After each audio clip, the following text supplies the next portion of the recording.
Hello everyone, I am Pushpita De. Today we have with us Ms. Divya Gokulnath.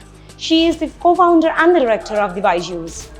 On the eve of Women's Day, she talks about how the policy can help women develop more interest towards entrepreneurship and how women entrepreneurs can drive the Indian economy and what role the education can play in doing the same. Thank you so much for joining us.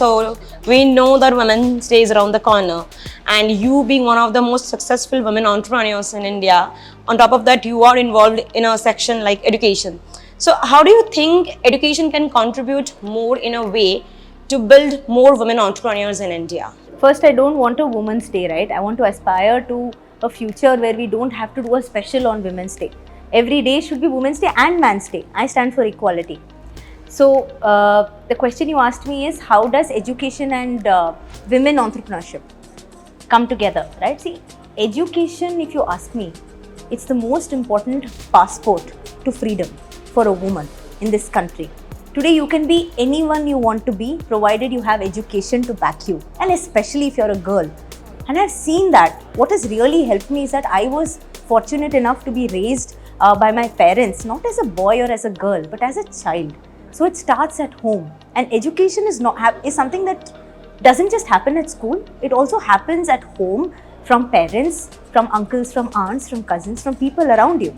So that mindset shift has to happen, and the importance of education has to be given. If you look at the latest statistics, when you educate a woman, you educate not just herself, you educate her generation. Also, if you make her financially literate, you're empowering her and you're empowering the next generation. Right? So this is what education can do. So there was a survey which showed that even women are working women, or they are getting involved in jobs. Since you spoke about financial literacy, there is a growing gap between men and women in terms of financial literacy. Even women are working, they are not educated enough in terms of their financial goals and financial planning.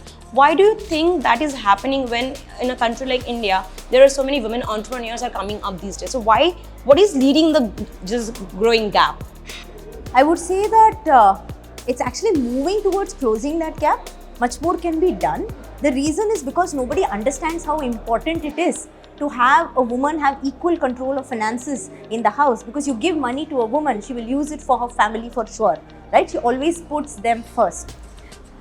Now, that being said, if you look at how the job economy also is moving ahead, you will see that there is a massive shift because of all this work from home which is happening, right? We as women have been asking for flexibility forever, but now post the pandemic, since the entire world wants it, we get it. We women have been moonlighting forever. We've been running, say, small stitching shops, tuition shops at home, but now it's actually a respectable profession. And why is this happening? Because of digitalization. Because everybody, anyone with a telephone can become an entrepreneur, right? Anyone with a smartphone, anyone with a laptop, they can become an entrepreneur. And also, just the last question. So you spoke about that women education and all. So what do you think are the policy areas that could be addressed or that could be improved? Because there are a lot of initiatives like Beti Bachao, Beti Padhao, a lot of scholarships happening for women. Still we see there has been a lot of not that much of participation happening from the women, right? We see a lot of girls drop out happening from the schools. So in terms of policy areas, what do you expect to happen? And also my second part of the question is, since you are a successful women entrepreneur, what are the challenges as a woman entrepreneur you have faced which you think which doesn't exist anymore, or which you think can be overcome in due course of time for new entrepreneurs? Because because it says that India is now becoming a country for entrepreneurs. A lot of people are aspiring to be entrepreneurs. So firstly, you spoke about girl education, and you spoke about the dropout rates. Yes, the policy that could asked me about policies, and you asked me about how to increase participation. So here's one thing I believe in, right? There are a lot of rooms that I walk in where maybe women are only 20% of the room. They form only 20% of the table. But let me assure you that we are at least 60% of the voice. Because if we are present at a table, we make sure that we are heard. We make sure that we give the point that we want to put across. We don't bench, right? We are there because we know we are there with a mission, with a reason, with a cause to create an impact. Now, the second thing you spoke about, which is very important, is the dropout rates. See, the dropout rates for girls happens also because of safety and security, right? That's where technology can help. And to give you an example, we have seen that with our Education for All initiative, which is our social initiative, which today is reaching 55 lakh students from the deepest parts of the country. More than half of them are actually girls, and they're learning from home. This is the safest way for them to learn. They don't need to leave their houses at all.